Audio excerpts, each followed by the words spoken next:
لبنان میں جنگ بندی کے بعد ابنائے ہرمز مکمل طور پر کھول دیا گیا ہے۔ کیا 2 ماہ سے جاری ایران اور امریکہ کے درمیان کشیدگی اب ختم ہونے کے قریب ہے؟ ناظرین، آپ دیکھ رہے ہیں نیوز 18 کا ڈیجیٹل پلیٹ فارم۔ میں ہوں آپ کے ساتھ مدثر میر۔ دنیا کو ایک اہم ریلیف ملا ہے۔ تقریباً 2 ماہ سے جاری ایران اور امریکہ کی جنگ ختم ہونے کے دہانے پر ہے اور ابنائے ہرمز کو تجارتی جہازوں کے لیے مکمل طور پر کھول دیا گیا ہے۔ ایرانی وزیر خارجہ سعید عباس عراقچی نے خود سوشل میڈیا پر اس کا اعلان کر کے دنیا کو حیران کر دیا۔ لبنان میں جنگ بندی کے بعد ایران نے اپنے وعدے کی پاسداری کرتے ہوئے تیل اور گیس کی سپلائی کا راستہ صاف کر دیا ہے۔ عراقچی نے ٹویٹ کیا کہ لبنان میں جنگ بندی کے بعد ابنائے ہرمز تمام تجارتی جہازوں کے لیے مکمل طور پر کھول دیا گیا ہے۔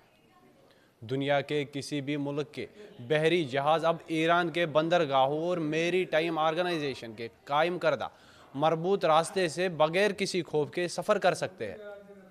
ہرمز سے تیل کی سپلائی اب دنیا کو تیزی سے بحال کی جائے گی۔ ہرمز کے کھلنے سے تیل کی قیمتوں پر سب سے زیادہ اثر پڑے گا۔ خلیج عمان میں تیل کی بحری جہاز کئی دنوں سے پھنسے ہوئے تھے، جس کے باعث عالمی سطح پر خام تیل کی قلت اور مہنگائی کا خدشہ پیدا ہو گیا تھا۔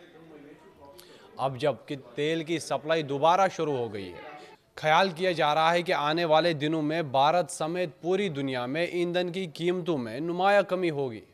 صدر ٹرمپ نے مسلسل ہرمز پر معاہدے کا دعویٰ کیا ہے اور ناکہ بندی کی دھمکی دی ہے۔ اب جب کہ ایران نے خود راستہ کھول دیا ہے، توقع ہے کہ کشیدگی میں نمایاں کمی آئے گی۔ تاہم ایران نے یہ بھی واضح کیا ہے کہ یہ نرمی صرف جنگ بندی کی مدت کے لیے ہے، یعنی امن ابھی نازک مرحلے پر ہے۔ ایران نے راستہ کھول دیا ہے، لیکن سمندر میں بارودی سرنگیں بچھائے جانے کا خدشہ بدستور موجود ہے۔ عراقچی کے مطابق کسی بھی حادثے سے بچنے کے لیے بحری جہازوں کو مقرر کردہ راستے پر چلنا پڑے گا۔ تو کیا واقعی دنیا ایک بڑے بحران سے نکل رہی ہے؟ کیا تیل کی قیمتوں میں کمی آئے گی یا یہ سکون عارضی ہے؟ یہ آنے والا وقت ہی بتائے گا۔